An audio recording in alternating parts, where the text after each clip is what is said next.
សួស្តីអ្នកទាំងអស់គ្នាថ្ងៃនេះផងដែរខ្ញុំនឹងលើកយកវីដេអូមួយដែលមានការប្រយុទ្ធគ្នារវាងសៃតាម៉ាជាមួយនឹងស៊ូកូណាផ្ដើមនៃសាច់រឿងរបស់យើងមកយើងក៏បានឃើញថាសៃតាម៉ាកំពុងតែដើរនៅតាមផ្លូវភ្លាមនោះស្រាប់តែឮសំឡេងបុរសម្នាក់ហៅទៅកាន់គាត់ថាសៃតាម៉ាសេនសេម្នាក់នោះមិនមានអ្នកណាក្រៅពីកូនសិស្សរបស់គាត់ដែលមានឈ្មោះថាជេណូសៃតាម៉ាបានតបទៅកាន់កូនសិស្សរបស់គាត់វិញថាអូជេណូតើអ្នកមានរឿងអ្វីសំខាន់និយាយជាមួយខ្ញុំមែនទេជេណូបានតបទៅវិញខ្លាំងៗថាខ្ញុំចង់ខ្លាចជាអ្នកខ្លាំងឥឡូវនេះសៃតាម៉ាបានតបទៅវិញជេណូដល់ពេលហើយដែលខ្ញុំត្រូវបង្រៀនអ្នកខ្លាចជាហេរ៉ូខ្លាំងដើម្បីខ្លាចជាហេរ៉ូដ៏ខ្លាំងមួយរូបអ្នកត្រូវតែអត់សក់ជេណូបាននិយាយថាខ្ញុំយល់ហើយលោកគ្រូស្រាប់តែរត់ទៅមកវិញអស់សក់លីងសៃតាម៉ាបានប្រាប់ទៅកាន់កូនសិស្សរបស់គាត់ថាខ្ញុំមិនមែនឲ្យឯងទៅកោសក់នៅកន្លែងនោះទេជេណូសួរទៅកាន់លោកគ្រូវិញថាតើខ្ញុំគួរកោសក់ដូចម្តេចទើបខ្លាចជាអ្នកខ្លាំងភ្លាមនោះស្រាប់តែសៃតាម៉ាបានបញ្ចេញជាមួយនឹងរងដើមមួយបានណែនាំប្រាប់ទៅកាន់ជេណូបើសិនជាអ្នកទាំងអស់គ្នាត្រូវការកោសក់អាចទំនាក់ទំនងទៅកាន់សៃតាម៉ាបាន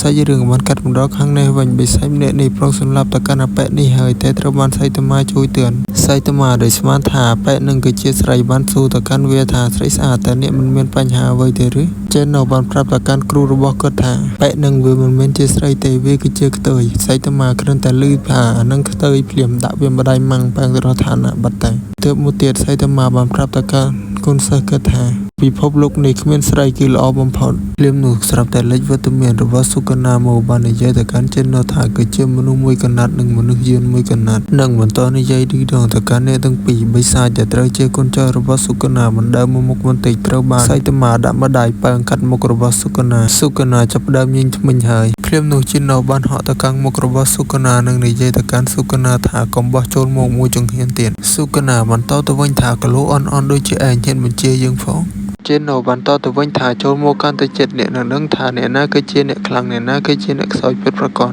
ស៊ូកូណាបាននិយាយថាជំហានទី1ដោយចាប់ផ្ដើមការប្រកួតជេណូបានប្រើជាមួយនឹងរទេះជើងរបស់គាត់វាប្រហារទៅកាន់ស៊ូកូណាតែមិនអាចធ្វើអ្វីស៊ូកូណាបានបន្ទាប់មកបានបំរើខ្លួនមួយជុំបន្តវាប្រហារទៅកាន់ស៊ូកូណាបន្តទៀតតែនៅតែមិនអាចធ្វើអ្វីស៊ូកូណាបានបន្តហោះឡើងទៅលើបាញ់ជាមួយនឹងកម្លាំងភ្លើងយ៉ាងខ្លាំងមកកាន់ស៊ូកូណាសាច់រឿងកាត់មកមើលសៃតាម៉ានេះវិញបាននិយាយទៅកាន់អបិសាចនោះថាហេសិទ្ធិសាចតើឯងអាចគេចពីកំតាប់ដៃរបស់យើងរួចដែរឬទេនិយាយមិនទាន់ផុតពីមាត់ផងត្រូវបានអបិសាចនោះវាយមួយដៃហោះឡើងទៅលើនិងបន្តវាយមួយដៃទៀតទម្លុះអគារយាដៃសំពងទៅកាន់សៃតាម៉ាធ្វើឲ្យជេណូក៏មានការបារម្ភទៅកាន់សៃតាម៉ាផងដែរចង់ហត់ទៅជួយលោកគ្រូរបស់ខ្លួនតែត្រូវបានស៊ូកាណានិយាយថាកើតនៅទីនេះការវាប្រហារដ៏អន់បែបនេះមិនអាចធ្វើអ្វីកើតបាននោះទេជេណូបានលូតចូលទៅក្រោមនិងប្រើភ្លើងបាញ់វាប្រហារទៅកាន់ស៊ូកាណាតែស៊ូកាណានៅតែគ្មានបញ្ហាអ្វីការប្រយុទ្ធបន្ទាប់អ្នកទាំងពីរប្រូកណ្ដាប់ដៃគ្នាទៅវិញទៅមកដែលបង្កឲ្យកើតនូវការផ្ទុះយ៉ាងខ្លាំងភ្លាមនោះស្រាប់តែស៊ូកាណាមានឱកាសទៅកាន់ជេណូមួយជើងទម្លាក់ទៅក្រោមជេណូបានប្រើភ្លើងរបស់គាត់បាញ់ទៅជាក្រឹកភ្លើងវាប្រហារទៅកាន់ស៊ូកាណា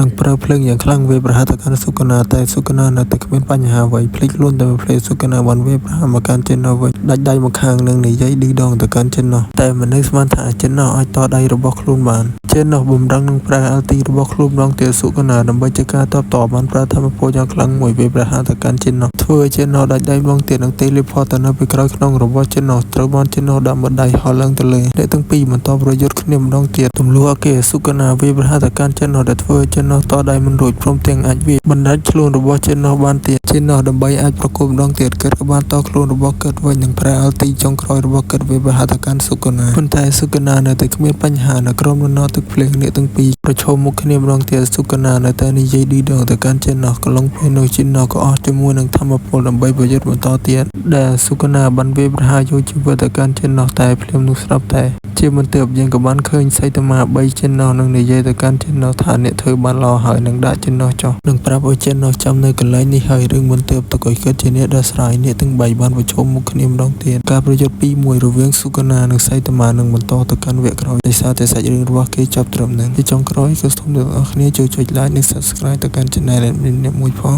admin ដឹងថា admin ធ្វើមិនបានល្អទេតែសូមអ្នកនរគ្នាជួយ support admin អ្នកមួយផង admin នឹងព្យាយាមធ្វើឲ្យល្អជាងនេះនៅវីដេអូក្រោយបាយបាយ